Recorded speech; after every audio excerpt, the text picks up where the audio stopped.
السلام علیکم ورحمت الله وبرکاته ومغفرته. محترم ستنه کړی دی چې دا د مازدیګر د لمانځه څخه بعد او د سهار د لمانځه څخه بعد تلاوت کول، قرآن ویل، دا د شریعت په نظر څخه څنګه دي؟ محترمه یو جواز دی او افضلیت دی.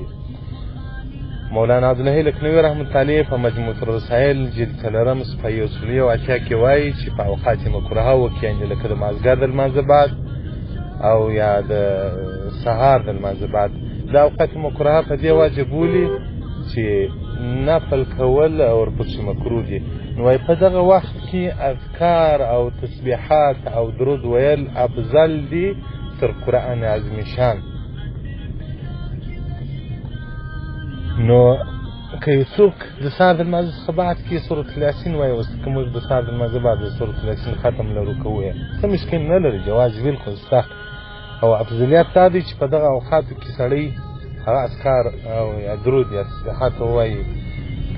که بالفرض یو څوک داسې وي وایي زه دغه سورة یاسین یا مثلا نور تلاوت قرآن عظیم شان بل وخت نسم ویلی، دغه د مازدیګر د لمانځه څخه بعد فارغه چې هم لرم یا د سهار د لمانځه څخه بعد فارغه چې هم لرم، بیا نو هغه افضلیت یې هم له لاسه نه ځي، ځکه دی عذر لري.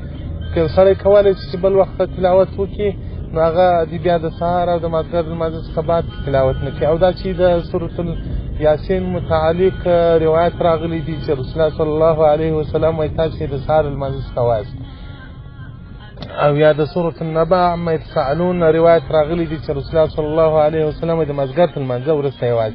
په دې کې څه مشکل نشته، هغه ویل پروا نه لري، هغه هېڅ مشکل نه لري.